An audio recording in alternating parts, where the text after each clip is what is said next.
révolution culturelle, une révolution qui a changé notre rapport au temps, notre rapport aux choses, notre rapport aux autres.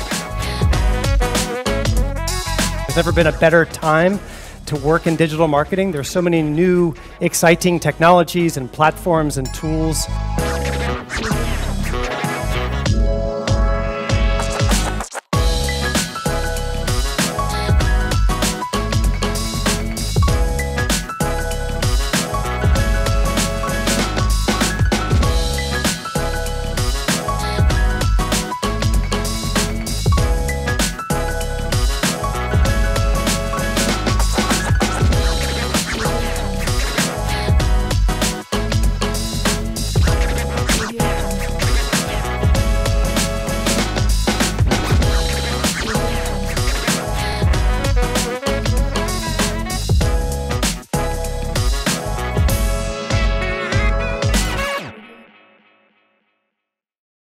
Alex, je t'appelle sur scène, Alex Jubien.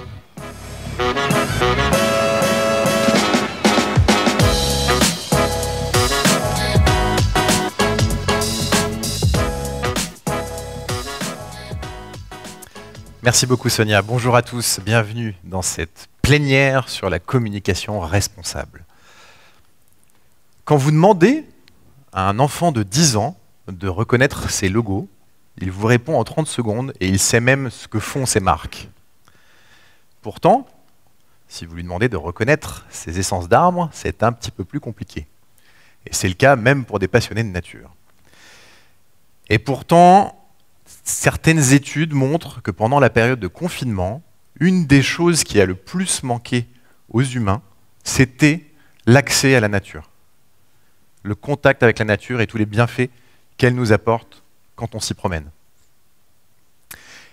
Eh bien, bonne nouvelle, nous sommes libres.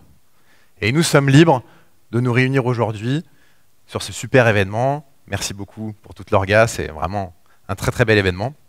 Donc nous sommes libres. Et nous sommes aussi libres de polluer. Dans mon cas, je suis venu avec mon petit SUV diesel familial, je suis libre de le faire. Et ça me questionne. Ma liberté de polluer aujourd'hui prévaut-elle sur le droit des générations futures à vivre sur une planète habitable? Ça me questionne. Parce que c'est bien ça l'enjeu. Les scientifiques nous en parlent, j'imagine que vous êtes certains à avoir vu la préface du rapport du GIEC, c'est assez récent.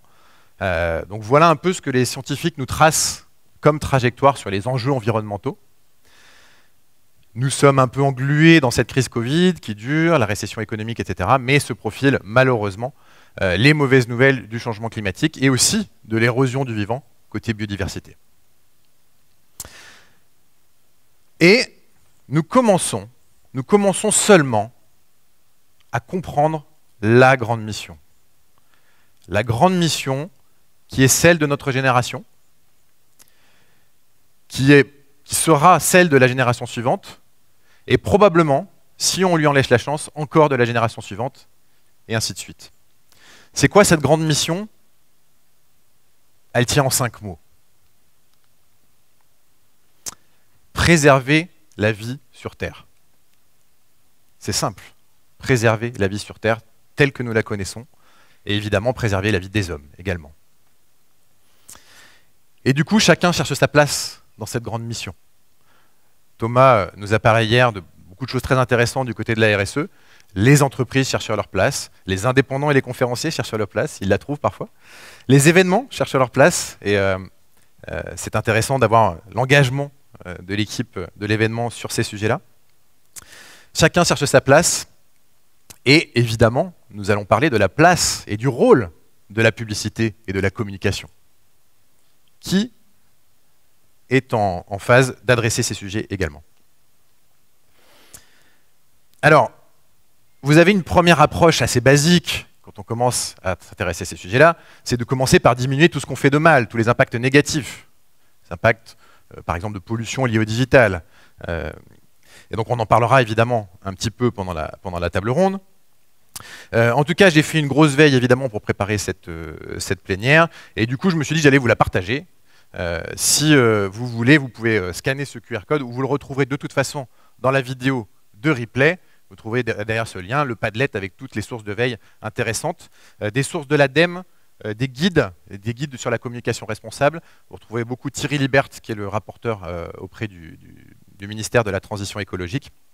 Et puis quelques points que je vais citer dans cette plénière. Voilà. Donc vous pouvez le récupérer pour explorer ça plus tard à tête reposée, une fois rentré dans vos entreprises. Donc diminuer les impacts négatifs, évidemment, c'est la première étape. Et puis se pose aussi le sujet du greenwashing quand on parle de communication. Alors c'est intéressant, j'ai la chance d'explorer dans mon activité à travers un atelier qui s'appelle la fresque du climat, un sujet que j'appellerais la psychologie environnementale. Alors je commence juste à explorer, je suis encore un peu novice, mais ce que j'ai compris, c'est que même en tant qu'individu, et Thomas l'a bien rappelé hier, nous nous mentons parfois sur ces sujets-là, et en tant qu'entreprise aussi. Et ça, c'est lié à des biais cognitifs. Vous savez, notre cerveau, on croit qu'on est complètement rationnel, et ben la plupart du temps, c'est pas vrai en fait. On a beaucoup de biais sur notre raison, on appelle ça des biais cognitifs. Et en fait, quand on analyse le greenwashing, assez systématiquement, on a des gens sincères. Ils pensent vraiment ce sur quoi ils communiquent. Par contre, un biais cognitif est venu se glisser dans l'équation. Et ça peut être collectif. Ça peut être au sein d'une équipe marketing, au sein d'une entreprise. Ce n'est pas forcément une seule personne qui a des biais cognitifs. Donc voilà, le greenwashing, rappelons-nous, ça n'est pas une mauvaise intention, c'est souvent des très bonnes intentions, mais un manque de compétences, un manque de correction des biais. Alors pour comprendre ça, je vous conseille 2 livres très intéressants. C'est le livre de Sébastien Boller. Le premier s'appelle Le bug humain et le deuxième s'appelle Où est le sens? Et les deux sont sur le fonctionnement de notre cerveau lié aux enjeux écologiques et notamment à la communication et évidemment au greenwashing. Et puis,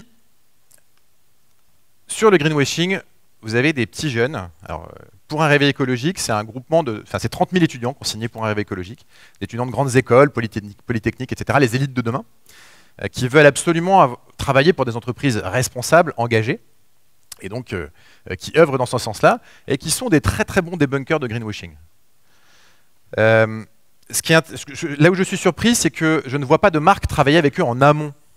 Ce serait vraiment très intéressant, plutôt que de faire ça comme, et puis de se faire taper sur les doigts une fois qu'elle est dehors, de travailler avec eux en collaboration en amont. Parce que les biais cognitifs, ils se corrigent bien par l'intelligence collective de gens qui pensent différemment de nous. Ça, c'est un point important. Ou qui ont une manière de fonctionner de leur cerveau un peu différente. Voilà pour cette partie-là. Et puis, on va quand même parler des aspects positifs. On a parlé des aspects négatifs. Eh bien, on parle là des aspects positifs. Et je vous conseille aussi ce livre, L'entreprise contributive. On pourrait inclure dedans l'événement contributif. Donc, toute cette mouvance des entreprises qui vont amener des impacts positifs dans cette grande mission. Et évidemment, nous aurons des illustrations dans cette table ronde. Vous avez Fabrice Bonifié, qui est le directeur du C3D. Il y a beaucoup d'exemples dans le livre d'entreprises qui contribuent à ces enjeux environnementaux de manière positive. Alors, un des domaines qui m'intéresse particulièrement, moi, c'est le numérique contributif. Évidemment, le numérique a ses impacts, notamment dans la construction de nos appareils. C'est surtout là que ça fait mal en termes d'impact carbone. Mais il a aussi ses impacts positifs. Et retenons que c'est là où se place la prise de conscience. Toute la prise de conscience aujourd'hui se passe sur le numérique. La mise en mouvement et évidemment aussi les groupements d'entreprises. Alors, comment ne pas aborder Patagonia dans une table ronde, dans une plénière sur la communication responsable? Ils avaient fait un grand coup en faisant une publicité, n'achetez pas cette veste. N'achetez pas cette veste. Et ils proposaient en fait une grande opération de réparation des vêtements Patagonia pour les faire durer. Donc Patagonia, pourquoi je vous en parle, c'est tout simplement c'est l'entreprise pionnière de la communication responsable. À travers sa marque, mais aussi à travers ses actions. Et Yvon Chouinard a par la suite créé 1% Planète, ces entreprises qui reversent 1% de leur chiffre d'affaires sur des causes environnementales principalement. Voilà, 1% Planète est aussi, vous le voyez apparaître de plus en plus, même sur des articles. Donc c'est aussi un élément de communication assez intéressant, mais d'engagement surtout. Et puis, les Bicorp, Patagonia a été une pionnière des B Corp. On en parlera évidemment dans cette plénière. Les B Corp, c'est un sujet passionnant. Alors, Nicolas Rohr, le fondateur de Fago, m'a dit justement qu'il avait été très inspiré par Patagonia pour créer Fago, mais aussi pour créer le mouvement Make Friday Green Again. Donc, pour le Black Friday, c'est des marques qui n'ont pas fait le Black Friday et qui ont décidé, au contraire, de pousser vers la réparabilité, la seconde main. Fago conseillait les gens de faire l'inventaire de leur dressing pour voir ce qu'il y avait à revendre et favoriser la seconde main. Aussi, élément de communication, mouvement qui a regroupé 650 marques. Vous ne sauverez pas le monde tout seul. Les entreprises se regroupent en collectif. Et puis, l'inspirant Emery Jacquilla de Camif, qui avait été l'un des premiers, justement, depuis 2017. Camif ferme son site le jour du Black Friday. Et cette année, je suis ravi, puisque je serai chez eux pour animer des ateliers fresques du climat avec quelques autres animateurs auprès de tous les collaborateurs. Voilà ce qu'on prévoit pour le Black Friday chez Camif. Éléments de communication engagés et responsables également. Et enfin, les nouveaux modèles. De nouveaux modèles publicitaires apparaissent. Donc Hello Planet, qui est plutôt sous la forme d'un média, mais qui va aussi aller vers des associations. Ad for Good et aussi Goodid, évidemment, nous aborderons ce sujet des nouveaux modèles. Ce sont de nouvelles vagues. De nouvelles vagues. Et ce qu'il faut retenir concernant les vagues, c'est que les vagues, vous ne pouvez pas les arrêter. Alors si vous voulez, après on peut l'essayer d'aller arrêter les vagues à Biarritz. Ça ne marche pas, même si on s'y met à plein. Vous ne pouvez pas les arrêter, vous pouvez juste apprendre à les surfer. Et pour parler de ces nouvelles vagues, j'appelle mes intervenants, nos intervenants, Fanny Auger de Nature et Découverte, Séverine Nubel de Orange et Vincent de Goodid.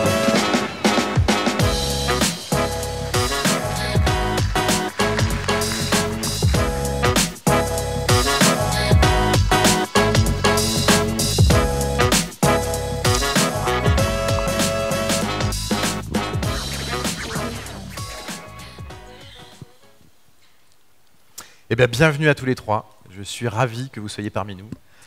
Fanny, pour commencer, j'aimerais que tu nous détailles un peu ton parcours. Merci Alexandre, ravi de vous voir ce matin. J'ai l'habitude j'écris un livre sur comment faire pour ne pas demander aux gens tu fais quoi dans la vie quand on les rencontre. Alors je préfère me décrire en disant j'ai 3 passions qui m'ont guidée depuis toute petite, qui sont la culture, la transmission et la nature. Et je crois que c'est vraiment le fil rouge de tout ce qui m'a guidée toute ma vie. Je rencontre tout le temps des gens au profil atypique, c'était notre conversation tout à l'heure, et j'aimais beaucoup Tolkien quand j'étais petite et il disait Getting lost in the right direction. Donc j'ai eu un parcours sur plusieurs continents, longtemps dans la mode, et puis ma vocation chez Nature et Découverte, elle est née il y a plus de 3 ans et demi grâce à une conversation. Je pense qu'on a tous ce genre de conversation qui change notre vie, où il n'y avait aucun enjeu à la base et où je suis tombée littéralement amoureuse de la marque. Alors comme tout le monde, j'adorais Nature et Découverte depuis que je suis toute petite, on en parlait aussi tout à l'heure, et c'est peut-être votre cas. La marque, elle est plus à présenter, et quand je dis ça, c'est vraiment très humble, mais elle fait partie du paysage français. C'est une Madeleine de Proust pour les Français depuis 31 ans maintenant. On a 87 magasins en France et une dizaine en Europe, en Belgique, en Allemagne, au Luxembourg et en Espagne. Et voilà, donc aujourd'hui, je suis directrice de la marque Nature et Découverte. Donc je m'occupe de tout ce qui est marketing, réseaux sociaux, services clients et communication. Et puis à côté de ça, j'ai d'autres casquettes, mais je crois que ce qui est génial aujourd'hui, c'est que on peut tous et toutes, les femmes, porter plein de casquettes. Donc je suis aussi entrepreneur à côté. J'ai fondé une école pour apprendre ce qu'on n'apprend pas à l'école, qui s'appelle The School of Life. Je travaille sur les soft skills auprès des entreprises et des particuliers. Je suis prof à Sciences Po et je suis membre du conseil d'administration de Bilab France, qui est l'association qui gère, qui anime, qui recrute les Bicorp en France. Et on est déjà une communauté de 150 Bicorp en France. Donc voilà, et Nature et Découverte et Bicorp depuis 2015. On était la 2e Bicorp française juste après Utopie, et on vient de passer avec succès notre 3e certification. Voilà. On fera du détail sur les Bicorp. Merci Fanny, merci beaucoup Fanny, et nous allons regarder justement une courte vidéo qui aborde certains des sujets, et on va les approfondir ensuite.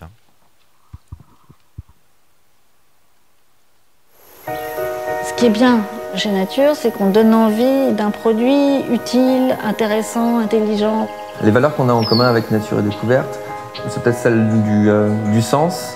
Des produits de qualité avec du contenu de qualité, des produits aussi originaux qu'on ne trouve pas partout et dans une ambiance, dans un univers toujours très particulier, très doux.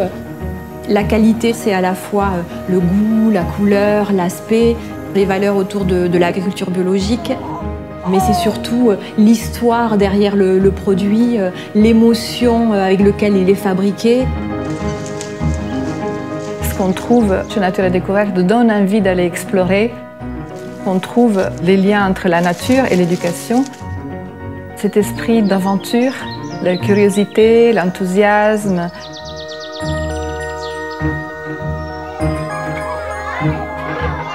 Une des organisations qui pour nous étaient les plus innovantes sur ces sujets de responsabilité sociale des entreprises et sur le développement durable.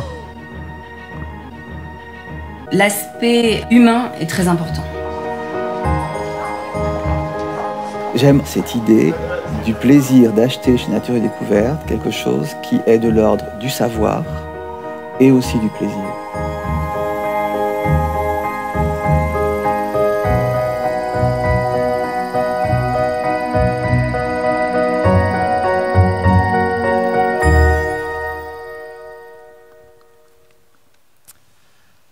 Inspirant.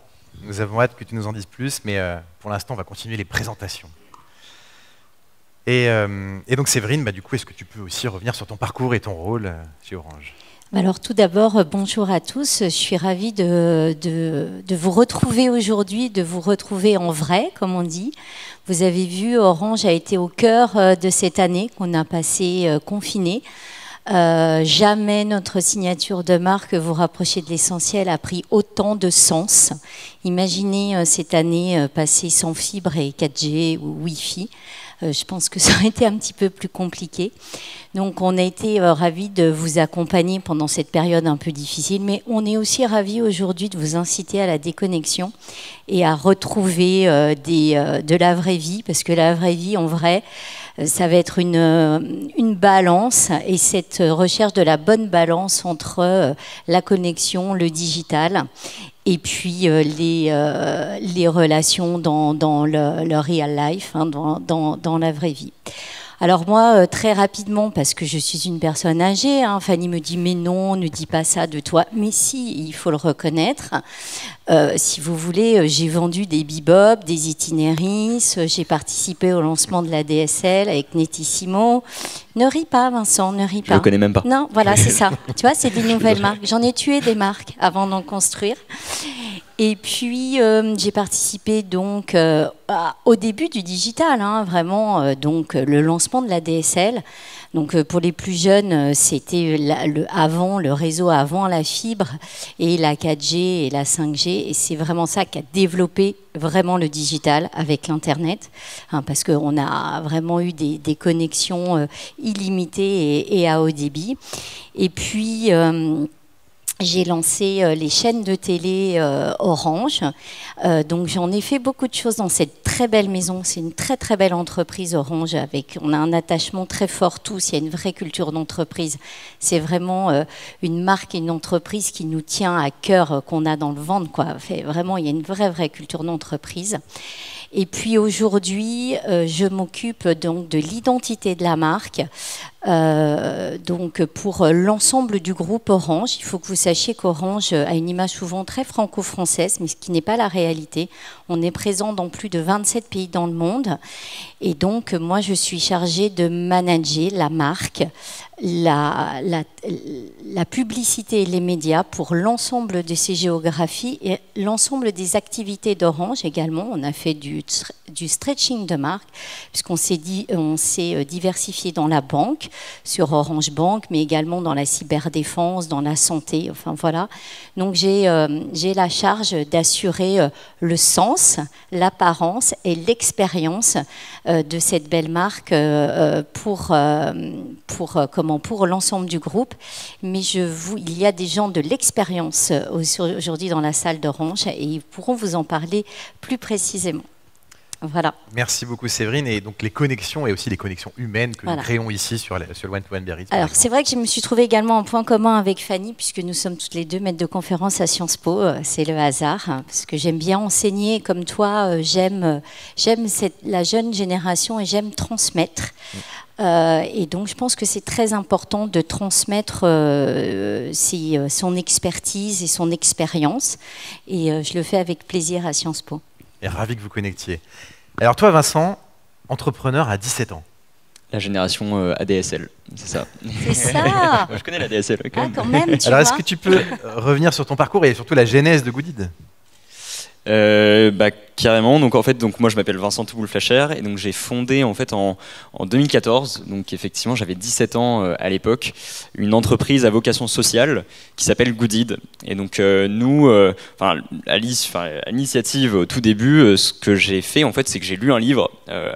C'est pour ça que j'ai apprécié le fait que tu nous donnes des livres et que tu essayes d'inspirer sur la lecture de cela, parce que moi j'ai lu un bouquin de Mohamed Younous, qui est un entrepreneur, qui est un économiste, prix Nobel de la paix, entrepreneur bangladais, qui a inventé tout le concept de microcrédit, qui sont notamment des microcrédits pour des femmes au Bangladesh, qui après est un concept qui s'est émancipé un petit peu partout dans le monde et qui a sorti beaucoup de gens de la pauvreté. Et donc il a développé un autre concept que sont les entreprises sociales. Donc, ce sont des entreprises qui n'ont pas pour objectif premier de maximiser un profit économique, comme ce qu'est l'entreprise classique, mais plutôt de maximiser un profit à la fois soit social, soit environnemental. Et j'ai trouvé ça génial, en fait je me suis dit, yes, moi aussi je veux trouver une idée d'entreprise, parce que j'avais toujours des idées un peu de boîte comme ça et tout, mais cette fois-ci qui ait plus de sens et qui me permet d'avoir un impact sur la société. Et donc c'est parti de là, Goodid, en fait, c'était à Noël, donc c'était une période où il y a beaucoup de publicité, Noël quoi, et en même temps il y a beaucoup de générosité aussi. Il fait froid, les associations aussi, c'est la fin de l'année fiscale, donc elles communiquent beaucoup sur les dernières salves de dons, notamment pour défiscaliser, etc. Donc en fait il y a deux mondes qui se rencontrent, à la fois le monde de la publicité et à la fois le monde de la générosité. Et moi j'ai vu ces deux mondes et je me suis dit, pourquoi est-ce qu'on pourrait pas faire un pont entre les deux? En fait, tout simplement, j'allais tous les jours sur YouTube, sur Facebook, sur Twitter, sur plein de médias. J'avais accès gratuitement à tous ces contenus grâce à la publicité. Je me suis dit, de la même manière, pourquoi est-ce qu'on ne pourrait pas faire des dons à des associations gratuitement grâce à la pub? Et on va voir ça dans le modèle. Voilà, très bien. Et juste, petit aparté de quelques phrases, en 2018, Goodid s'est fait racheter. Alors en 2018, donc en fait l'entreprise, effectivement, je l'ai créée. On a intégré une entreprise vertueuse du coup. Exactement. Donc en fait, moi j'ai lancé le site en 2014 et puis j'ai pu créer l'entreprise qu'en 2015 parce que j'étais mineur, donc il fallait que je me fasse émanciper du coup pour pouvoir créer l'entreprise. Donc j'ai attendu. On a fait le parcours classique des entreprises. Voilà, donc on a fait une première levée de fonds et puis ensuite au bout d'un moment, ce qu'on s'est dit, c'est que il nous fallait plus de durabilité, voire plus loin effectivement. Et puis on reverse 60% de tout ce qu'on gagne à des assos. J'en parlerai après. Mais du coup la viabilité économique est plus complexe que certaines boîtes. Donc effectivement, on a rejoint le groupe KissKissBankBank et la Banque Postale, qui sont donc la grande famille de la Poste, une entreprise publique du coup, qui nous semblait du coup être en adéquation avec notre mission publique. Parfait. Et alors, le modèle Goodid, c'est quoi et comment ça fonctionne du point de vue de l'utilisateur? Alors, en fait, nous, l'objectif, c'est de permettre à tout le monde de faire des dons à des associations. Donc, rendre le don hyper simple, rapide, transparent. Je sais quel projet je vais financer et gratuit. Et donc, pour ça, on a commencé au tout début juste avec un site internet et une application mobile. Donc, l'internaute va se connecter, il va choisir un projet d'association, un peu comme sur un site de crowdfunding. Donc, le projet, par exemple, pour, le Secours Populaire ou les Restos du Cœur en ce moment.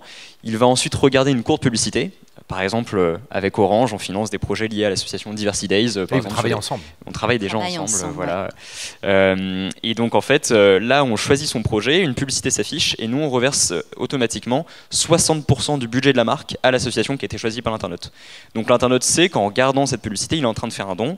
Et donc, à la fin, nous, on reverse cet argent à l'asso, et on a financé maintenant plus de 4 millions d'euros de dons de cette manière à des associations, plus de 250 associations partenaires, donc les Secours Populaires, Restos du Cœur, Surfrider par exemple ici à Biarritz, donc super asso pour la dépollution des océans et des plages, Enfants du Mékong que j'ai eu la chance d'aller voir du coup en Birmanie.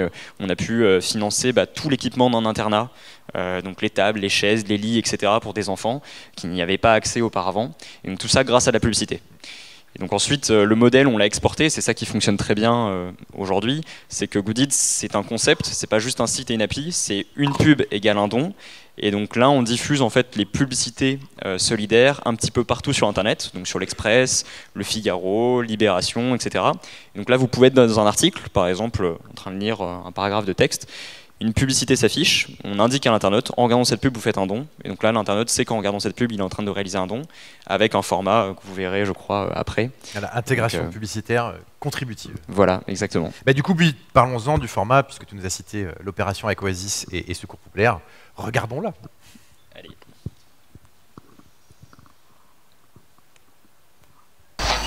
Mais qu'est-ce que tu fais encore? Je pédale pour remplir la jauge et aider le secours populaire français. J'y suis presque.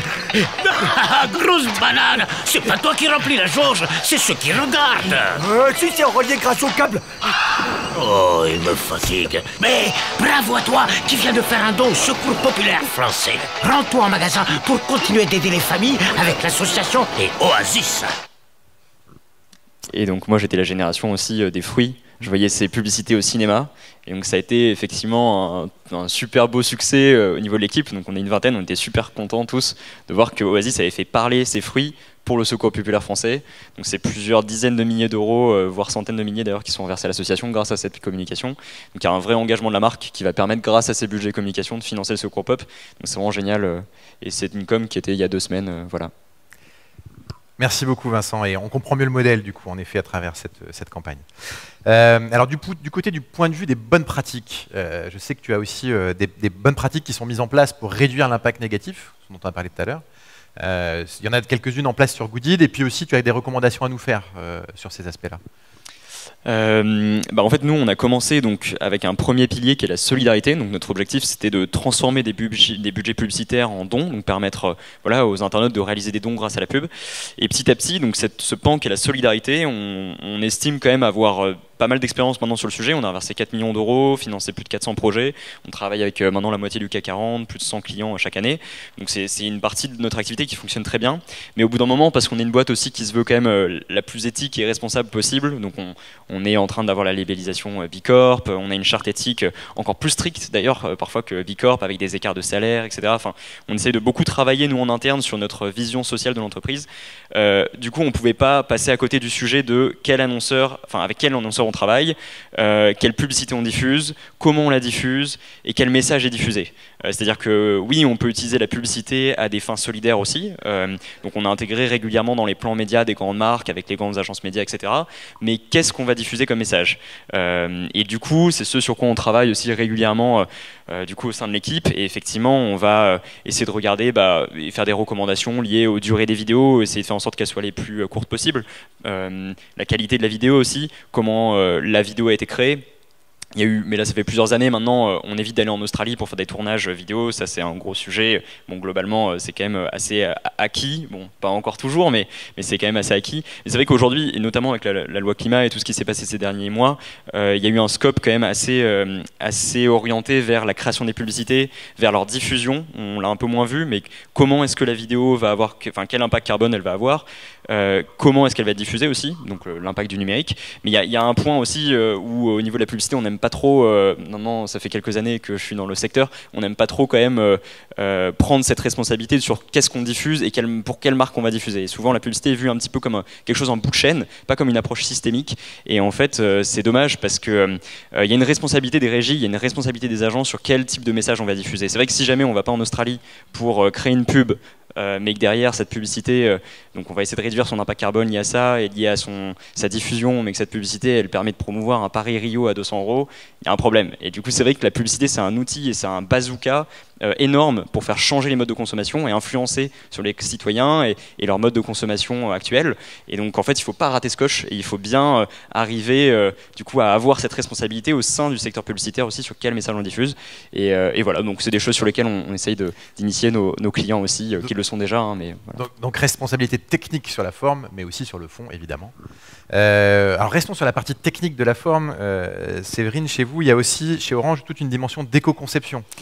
Alors absolument. Donc, absolument dans ce que tu viens de décrire, c'est-à-dire que nous, on a une stratégie, et je vais vous la détailler dans un deuxième temps, mais donc d'une stratégie de communication responsable, et au-delà d'une communication responsable, d'être une marque responsable, c'est-à-dire qu'avant de communiquer, c'est d'agir de manière responsable, et avant d'engager nos audiences à agir de manière responsable, eh bien, il fallait que nous, on le soit.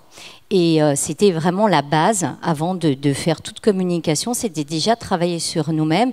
Puis vous savez, dans la vie, c'est comme dans l'entreprise, ce qu'on ne peut pas déléguer, c'est l'exemple. Et si on n'est pas nous-mêmes ce que l'on dit, ben, ça ne marche pas. Hein. Je crois que le thème, c'est l'authenticité.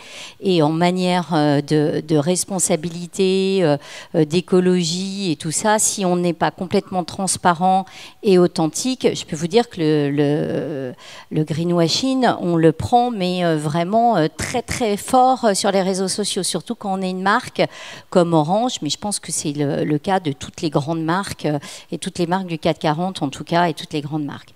Donc effectivement, on est également, comme Vincent le précisait, dans une démarche d'éco-conception, d'éco-production. Donc, comme toi, on demande à nos agences, et on le demande sur l'ensemble de nos géographies, c'est-à-dire qu'on le demande à nos filiales subsahariennes, hein, à Dakar, comme en Pologne, à Varsovie ou au Caire, d'essayer. C'est pas toujours facile, hein, parce que ce qu'on pense être facile dans le 11e arrondissement de Paris, bah, on est face à une autre réalité dans d'autres pays, je peux vous le dire, et on a intérêt à être concret, parce que sinon ça ne fonctionne pas. Mais vous savez que les pays de SSA et le pays du Maghreb sont très engagés également dans l'écologie. Alors ce n'est pas du tout dans la même perception, mais les gens ça parle à tout le monde, hein. Ce n'est pas un sujet de riches, très clairement. Ça parle vraiment à toutes les cultures. Et donc, on a engagé de l'éco-conception, de l'éco-prod. De l'éco-branding aussi. De l'éco-branding. Sur la partie logo, là. Alors, oui, effectivement. Alors, on a revu toute notre identité. On l'a fait avec l'agence Royalties. Je tiens à le souligner parce que c'est vraiment une agence de marque qui a fait le logo de Paris 2024. Je leur fais une petite page de pub là, mais c'est eux qui poussent vraiment toutes les grandes marques à passer à l'éco-branding. L'éco-branding, c'est quoi? Ben, par exemple, pour la marque Orange, c'est plutôt que d'imprimer en fond noir, alors que c'est notre le fond noir typo Helvetica Orange, c'est notre attribution depuis 1994. Ben, vu qu'elle est très polluante, cette identité, on a basculé en fond blanc. Oui, à vos échelles, il y a beaucoup d'impression. Hein, et ben, faire ce move-là, je peux vous dire que quand on a appuyé sur le bouton, on a fait bon, allez, on y va, mais on avait un peu la boule au ventre, hein, parce que effectivement, sur toutes nos communications en termes d'attribution, vous voyez, ce qu'on peut perdre, et ben en fait, on a gagné. Très rapidement, la perte qu'on a eue en attribution était très faible, était de 15 à 20% en France, par exemple, et on l'a très très vite regagné. Et aujourd'hui, donc, on pousse vraiment à être en fond noir en digital et en blanc. Sur une campagne d'affichage en impression. On a également basculé sur le small logo. Et le small logo, le fait de plutôt que vous voyez Orange avec le TM sur le digital, d'avoir une barre blanche, juste ça nous fait gagner énormément. Et d'ailleurs, on le verra sur l'un des slides. Exactement. Alors, Fanny, vous, c'est un peu déconcertant. Parce que vous, chez Nature et Découverte, en fait, c'est pour ça qu'on a intitulé d'ailleurs la table ronde plutôt communication responsable, parce que vous faites pas de pub.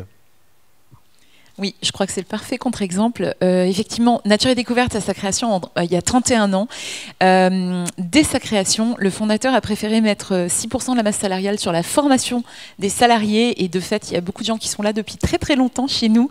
Ils restent et ils sont formés régulièrement. Notre directeur général adjoint, David, il a un DEA de géophysique marine et il a commencé comme extra de Noël dans les magasins à l'époque où il était étudiant. Et aujourd'hui, c'est le directeur général adjoint de la marque. Donc, c'était juste pour vous montrer la puissance en fait de cette enseigne et pas de pub. Alors moi j'ai j'ai coutume de dire que notre meilleur média, c'est nos magasins, avec 85 magasins sur le territoire français. Alors on n'est pas Yves Rocher, mais c'est quand même beaucoup. Surtout que nos magasins, ils étaient précurseurs en termes de marketing sensoriel, expérientiel. Vous connaissez tous l'odeur quand on rentre chez Nature et Découverte. Ça sent le cèdre d'Esteban. C'est la même odeur depuis 31 ans. Alors en ce moment, le diffuseur, il est désactivé à cause du Covid, mais ça va revenir, j'espère. On prône vraiment la formation des salariés et la conversation. J'ai une amie il n'y a pas longtemps qui m'a dit, écoute, j'ai été mieux reçue chez Nature et Découverte alors que j'ai rien acheté que chez Roger Vivier pour acheter des chaussures pour mon mariage. Et effectivement, si vous discutez chaque profil, on a plus de 700 personnes dans les magasins et on est 1200 salariés chez Nature. Chaque profil est passionné, engagé. D'ailleurs, c'est plus ou moins un critère officiel ou officieux quand on embauche. En tout cas, pour moi, ça l'est. Et puis des gens qui ont des profils hyper riches aussi. Donc voilà. Et donc, nos magasins, notre meilleur média. Et après, pour parler de marketing, évidemment, on utilise, et ça c'est dans mon secteur, tout ce qui est CRM, data, feed. On a un programme de feed avec 1 million de porteurs de la carte Nature et Découverte, qui est une carte payante de fidélité qui coûte 6 €, dont 1 € qui est reversé directement à notre fondation. Et en fait, moi j'ai fait mes classes digitales, non pas chez Orange, mais chez My Little Paris, qui a été fondée il y a 13 ans maintenant par ma meilleure amie, et j'ai été longtemps consultante pour My Little, où j'ai vraiment appris la puissance et la force du contenu, du contenu de qualité, du contenu ciselé, du contenu fait main. Et quand je suis arrivée chez Nature il y a 3 ans, je me suis dit, quand on s'abonne à la newsletter de Nature et Découverte, ça peut paraître bête, mais on a envie de se reconnecter à la nature, et puis on a envie d'apprendre des choses. Pendant longtemps, on disait que nos clients, ils étaient curieux de nature. Donc, la newsletter, très vite, on a décidé d'en faire 2 par semaine. C'est pas 4, c'est pas 5, c'est pas une newsletter tous les jours. Il y a 2 newsletters par semaine, le mardi et le vendredi. Et dans nos newsletters, évidemment, il y a un axe. On parle de produits, on parle de, par exemple, dernièrement, c'était Montessori pour la rentrée des classes. Mais on se dit que les gens, ils ont envie d'apprendre quelque chose en plus. Donc, au-delà des jolis visuels et puis des produits, il y a toujours une section on aime, on partage, où on va partager le podcast du Muséum d'Histoire Naturelle, une toute petite association au fin fond de la France. On dit merci aussi parce qu'on a une fondation à laquelle on donne 10% de nos bénéfices nets chaque année, la Fondation Nature et Découverte, qui a été créée en 1994. La boîte avait 4 ans, donc la fondation elle vient de fêter ses 27 ans. Et on aide, grâce à la fondation, 150 projets partout en France autour de 2 axes, depuis 27 ans les mêmes, la biodiversité.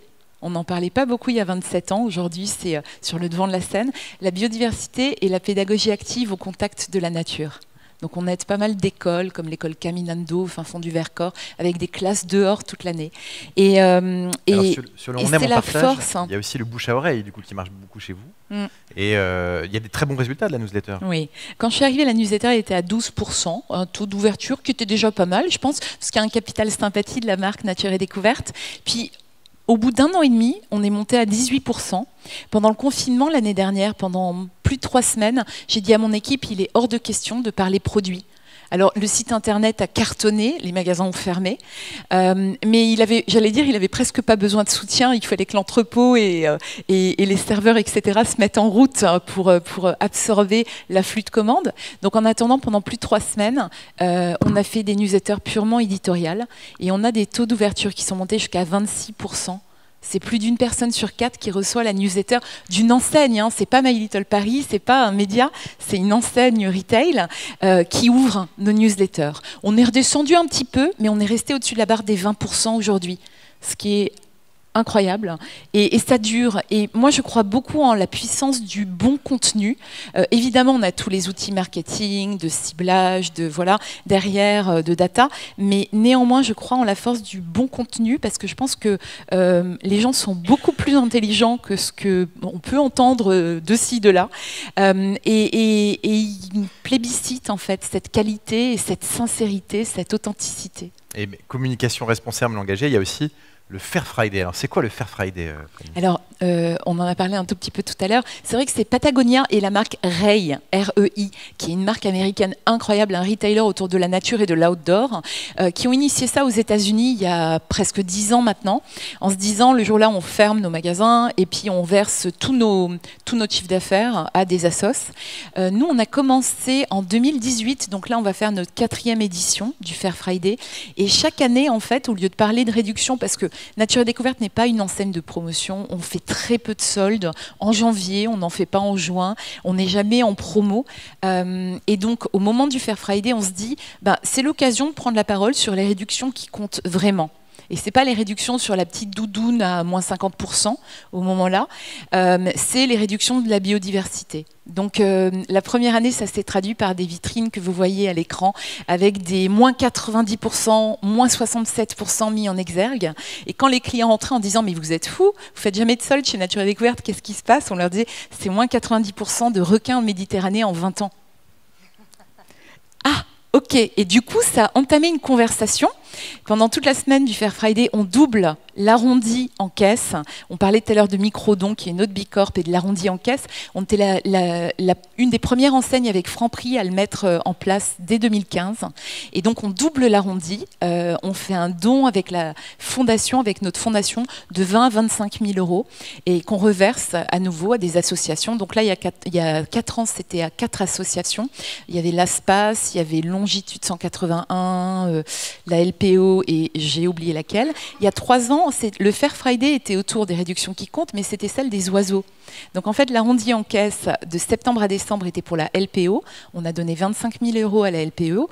On a doublé l'arrondi en caisse et on a distribué 20 000 sachets de graines. C'était presque des mangeoires, comme vous le voyez sur la photo, qu'on ne vend pas en magasin. C'était des jolis sachets, on les distribuait gratuitement, même sans achat, en magasin, en se disant on protège bien que ce que l'on connaît bien. Donc en fait, nous, c'est pas juste faire un coup de com', le Fair Friday, c'est également proposer aux clients ou aux visiteurs de s'engager en faisant l'arrondi s'ils achètent, parce qu'on double leur arrondi en caisse, mais aussi gratuitement, on leur donnait des graines en leur disant accueillez aussi la biodiversité, les oiseaux chez vous. Du coup, on avait mis des pourcentages comme moins 90% de moineaux à Paris en 40 ans. C'est effrayant, il n'y a plus de moineaux pour les Parisiens. Et voilà, et alors c'est devenu un mouvement. Après, il y a Nico de Fago qui l'a monté, il y a maintenant plusieurs collectifs qui sont emportés là-dedans, etc. Mais pour nous, c'est important que ce ne soit pas que de la com, que ce soit vraiment quelque chose. Pour la LPO, par exemple, ça nous a aidé à lever 87 000 euros en plus pour la LPO, pour structurer un réseau de centres de soins. Alors 87 000 euros, ça vous paraît tout petit. Pour des assos, même pour la LPO, c'est énorme. C'est énorme. Et cette année, l'année dernière, on a soutenu l'AFAC, qui est le Fonds pour l'arbre, qu'on avait créé avec la Fondation Yves Rocher et la Fondation Maison du Monde. Et cette année, on soutient la campagne On est prêt, qui sensibilise sur les espèces menacées, les espèces sauvages en France.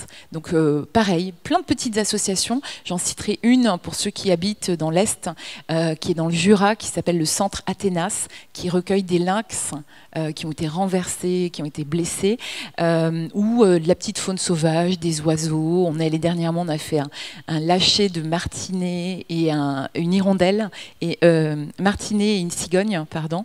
Et voilà, donc c'est des projets qui mobilisent, et qui mobilisent autant l'interne que l'externe. Alors on en parle à nos clients, et puis ça les engage. Donc on leur fait signer des pétitions, on leur offre des graines.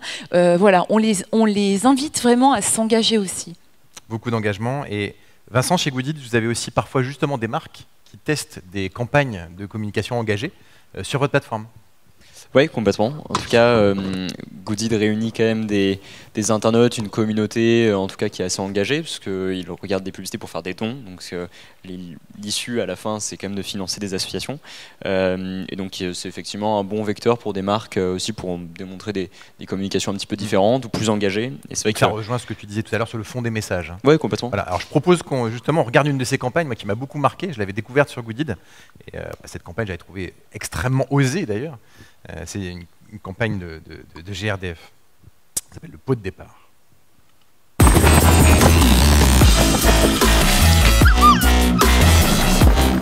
La Terre va de plus en plus mal. Certains comptent échapper aux problèmes en partant vivre ailleurs. Alors voilà, on leur souhaite bonne chance sur leur nouvelle planète.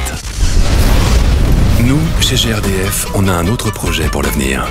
Grâce au recyclage des déchets organiques, on peut produire un gaz vert, local et renouvelable pour vous chauffer tout en préservant mieux la planète.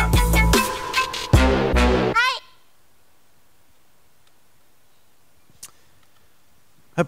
Alors Séverine, justement, Orange travaille avec Goodid, donc on rejoint le sujet de la raison d'être. Vous avez là la raison d'être d'Orange, l'acteur de confiance sur les clés du monde numérique responsable. Mais cette raison d'être repose sur 3 piliers. Donc je te propose qu'on survole justement ces 3 piliers. Alors justement, nous, Orange, contrairement à Nature et Découverte, on n'est pas né responsable. Non, faut pas se mentir, hein, on est une entreprise qui vient des PTT, de France Télécom, on a un opérateur historique de télécommunications, mais on devient responsable et c'est vraiment une vraie transformation de l'entreprise de le devenir. Et comme tu le disais, Fanny, c'est vraiment pas que de la com. Et vraiment l'enjeu, nous, de la marque et à la communication du groupe, a été de dire c'est pas de la com. C'est pas de la com, c'est des preuves, c'est des faits. Et effectivement, à partir de la raison d'être, on a décliné une stratégie de marque. C'est pas une stratégie de com, c'est vraiment une stratégie d'entreprise autour de 3 piliers. Qui sont l'usage responsable des écrans, la transition environnementale et l'inclusion numérique. L'usage responsable des écrans, évidemment, parce qu'avant toute chose, eh bien, on doit être responsable dans ce que l'on vend, et j'aurai l'occasion d'en reparler. La transition environnementale, c'est vraiment, on a essayé d'engager, j'en reparlerai, nos audiences sur le recyclage des mobiles, et puis l'inclusion, bien évidemment, puisque aujourd'hui, le numérique est j'ai envie de dire au cœur de nos vies, ça fait un slogan des années 80, mais tout le monde doit avoir accès au numérique, sinon on ne peut pas prendre un rendez-vous pour se faire vacciner. Enfin, vous voyez, je ne vais pas vous faire le discours sur l'utilité du numérique. Alors sur le premier pilier, justement, vous avez lancé un portail à ce sujet, où on retrouve le small logo d'ailleurs. Exactement. Donc effectivement, sur ces 3 piliers, notre souci a été, et il l'a été, je vous le rappelle, sur l'ensemble du groupe, sur vraiment l'ensemble des géographies. C'est pas toujours évident, mais on s'est vraiment tenu à ça. Et ces 3 piliers, d'ailleurs, font partie d'un plan d'engagement stratégique de l'entreprise qui s'appelle Engage 2025. Donc c'est vraiment des actions qui sont portées au plus haut niveau de ce groupe d'Orange.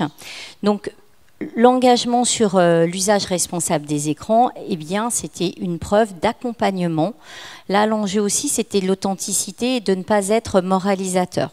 Bon, chez Orange, nous pensons évidemment que le digital, est, comme vous tous d'ailleurs, est une solution aux problèmes écologiques, bien sûr, mais néanmoins, il est polluant. Et donc, néanmoins, nous conseillons, nous engageons nos audiences, nos clients à le consommer de manière responsable. Et donc, vous pouvez trouver dans tous les pays Orange, on a développé une plateforme qui s'appelle Bien Vivre le Digital en France, où nous conseillons, c'est vraiment de l'éditorial, comme tu disais, c'est absolument pas un discours commercial, ça a été un sacrée transformation chez Orange, à passer sur un discours plus éditorial et moins commercial. Et donc sur, faut-il laisser ses enfants faire ses devoirs sur Internet? Le dernier article, je vous engage à le lire, il est sur TikTok, justement, c'était le sujet d'hier, et c'est comment nos adolescents sont vraiment addicts à TikTok et quelles sont les solutions pour y remédier. Et en quoi TikTok peut aussi leur engager à faire du sport, du skate, parce qu'il est sur le fun et la passion. Enfin, voilà. Donc sur les usages, et puis le deuxième pilier plutôt sur la partie environnementale. Donc on va regarder la petite vidéo là-dessus d'une campagne qui a bien fonctionné sur votre engagement environnemental. Strongest taste, loudest drop, head is fit, the thought unlocked. Strongest taste, loudest drop, head is filled, the thought unlocked. Strongest taste, loudest drop, head is filled. You'd be 13, I'd be 35. Going to find a place for us to hide. Be together but alone as the need for it has grown.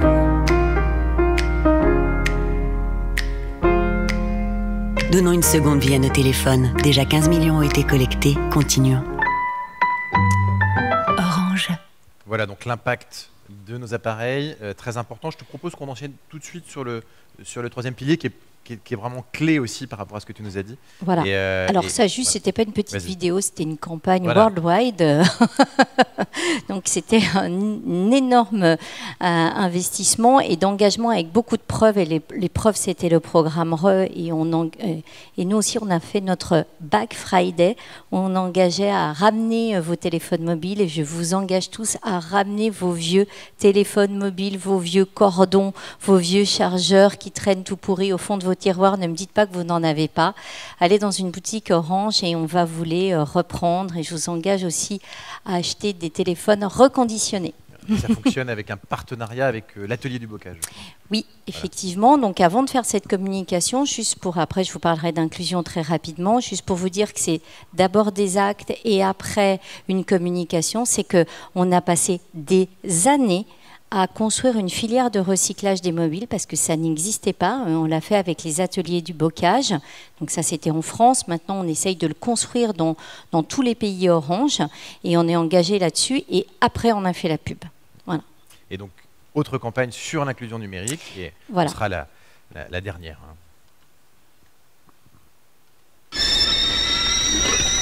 You can get it if you really want.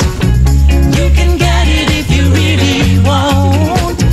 You can get it if you really want. You can get it the funny messy down. You can get it if you really want. You can get it if you really want. Yeah. You can get it if you really want. But you must try, try and try, try, try. You'll succeed at last. Don't you know it? Orange. Alors, c'est une campagne que nous, on n'avait jamais vue parce qu'elle était pour une région particulière. Ah oui, non mais vous ne l'avez jamais vue, vous la verrez, mais vous verrez sa version européenne prochainement.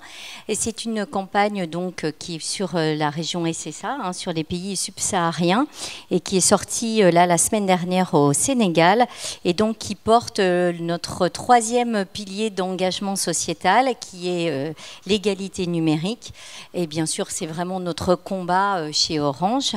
De rendre le numérique accessible à tous. Et vous avez vu, nous ne sommes pas dans la même tonalité que sur le film sur le recyclage. On était un petit peu dans une nostalgie du vieux téléphone Fisher-Price. On a vraiment fait un choix éditorial d'aborder ce qu'on appelle l'égalité ou l'inclusion numérique d'une manière très positive et de manière sur les jeunes femmes et sur leur émancipation économique, comme quoi le digital est au cœur de l'émancipation économique et donc on a choisi vraiment cet angle-là et un angle très positif et très sortie de crise. Allez, on y va les petits gars, on s'y met et on se relance.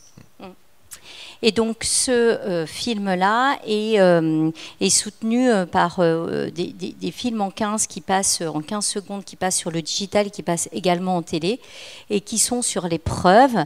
Et donc on a 3 niveaux de preuves sur l'inclusion numérique. C'est évidemment la couverture réseau. Si vous n'avez pas le réseau, vous ne pouvez pas avoir accès au numérique. Il faut le rappeler que ça reste un enjeu et les zones blanches et d'amener la fibre dans les zones rurales. C'est un de nos enjeux très très forts, en particulier en France. Également sur la formation, parce qu'on voit que bien souvent le cœur du problème, c'est la formation. Et grâce à la Fondation Orange et aussi à des Orange Digital Center, on propose des formations gratuites à tout le monde pour lancer son site internet, faire un CV sur internet. Même les jeunes, vous savez, ils sont forts pour faire des TikTok et des stories sur Insta. Mais quand il s'agit de lancer un site sur internet, il n'y a plus personne, ils ne savent même pas se servir d'une souris. Et non, mais il y a un vrai enjeu. Et le troisième enjeu, et bien sûr, c'est l'accessibilité en termes de coûts. Et on développe aussi des offres commerciales pour les personnes en précarité. Donc pleinement du numérique contributif, aussi parce que dans les pays émergents, le numérique peut être un changement de vie, le moteur du changement de vie professionnel. Ça, c'est un point important. Et Il est aussi partout. Voilà, exactement. Mais pour le coup, j'ai une mémoire que c'était plus présent encore là-bas. Et si on n'a pas accès à l'outil, comme tu le disais, on ne risque pas de pouvoir avancer. Donc on a vu la partie entreprise à mission, Orange est une entreprise à mission, mais il y a aussi donc, les B Corp.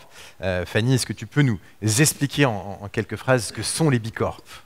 Alors, B Corp, initialement, c'est toujours une certification, mais c'est bien plus. C'est une certification qui a été fondée initialement aux États-Unis, mais aujourd'hui, c'est un vrai mouvement international. Il y a plus de 4000 entreprises dans le monde qui sont certifiées B Corp, 150 en France.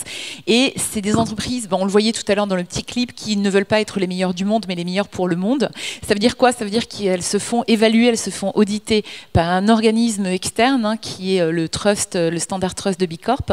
Et il faut obtenir 80 points. Alors 80 points, ça peut paraître pas beaucoup, mais en fait c'est énorme, sachant qu'il y a un questionnaire qui est en ligne, qui est gratuit, accessible à tous, qui fait entre 200 et 400 questions. C'est un questionnaire pieuvre qui vous force à répondre sur les 5 piliers de B Corp. Pilier de la gouvernance, donc pour ça, nous on a retravaillé l'année dernière notre raison d'être, mais comme on ne parle pas beaucoup de nous, on n'en a pas parlé, on n'a pas communiqué dessus, vous le verrez sur notre site internet. On a donc gouvernance, client, avec 30 millions de visiteurs par an dans nos magasins, 42 millions sur le site web, c'est important, comment est-ce qu'on s'adresse à eux. On a un volet collectivité où on est très très fort en fait, c'est celui où on est le mieux noté avec l'impact sur les communautés locales, les collectivités. Il y a aussi gouvernance client, collaborateur. Et enfin, j'oublie, environnement. Voilà. Donc il y a 5 piliers B Corp sur lesquels vous êtes évalués. C'est la seule certification, le seul label qui soit international, gratuit, transparent, et surtout vos résultats ils sont publiés devant tout le monde. Donc si vous tapez Nature et Découverte B Corp, Naturalia, Cogent pour citer des françaises, mais pourquoi pas Patagonia qui a beaucoup de points lui, vous verrez notre score, là où on est bon et là où on peut s'améliorer. Au-delà de ça, B Corp, ça constitue une super boussole. Moi je conseille tout le temps aux gens de se tester sur B Corp, même si vous le serez peut-être jamais, c'est pas grave, mais au moins ça va vous donner plein d'idées pour faire des choses mieux. Et c'est un process d'amélioration continue parce qu'il devient plus en plus dur aussi. À l'époque où tout le monde s'intéresse justement à l'engagement et aux marques engagées, là, il vous force à être bon un peu partout sur les 5 piliers que j'ai énumérés. Alors que souvent, il y en a qui se concentrent sur un pilier, je sais pas, l'environnement par exemple, ou les clients, ou les collaborateurs. Là, ça vous force à être bon quand même en tout pour avoir au moins 80 points. Et oui, sur l'embarquement des clients et des collaborateurs, vous l'avez abordé tous les trois. Ce sont des sujets complètement moteurs. Merci beaucoup Fanny pour ces éclairages sur les B Corp. Nous n'aurons pas le temps de faire des questions-réponses puisque le temps nous presse. Je vous invite à regagner la salle pour une petite expérience finale. Et vous pouvez les applaudir évidemment. Merci beaucoup pour ces échanges.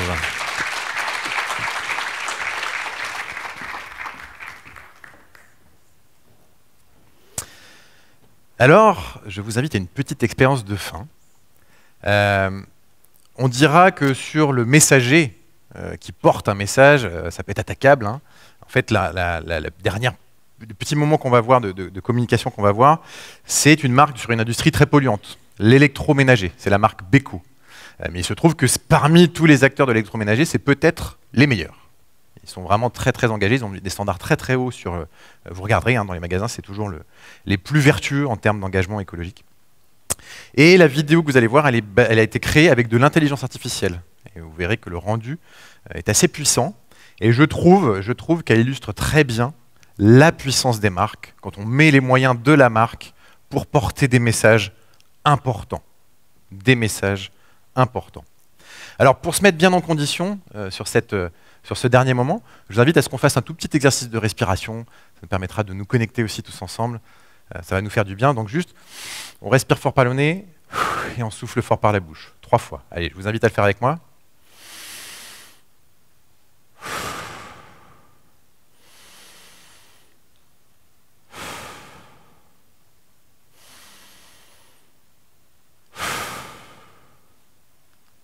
Bonne connexion.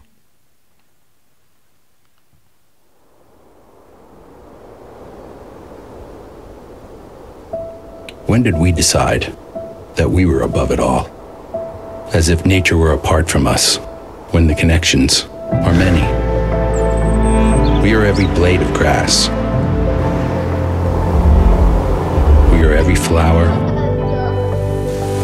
every breaking wave, and seashell, every leaf. Every creature that has ever drawn a breath, or taken wing, or plied the depths.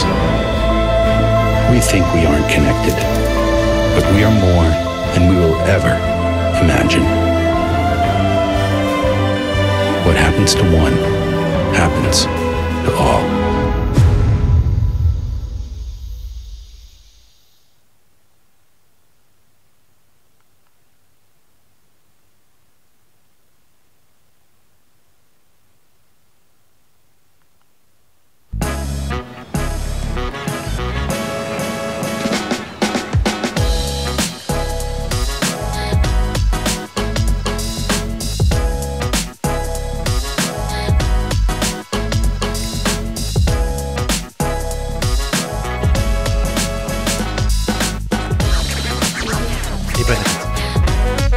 Bonne connexion. Une révolution culturelle, une révolution qui a changé notre rapport au temps, notre rapport aux choses, notre rapport aux autres. There's never been a better time to work in digital marketing. There's so many new exciting technologies and platforms and tools.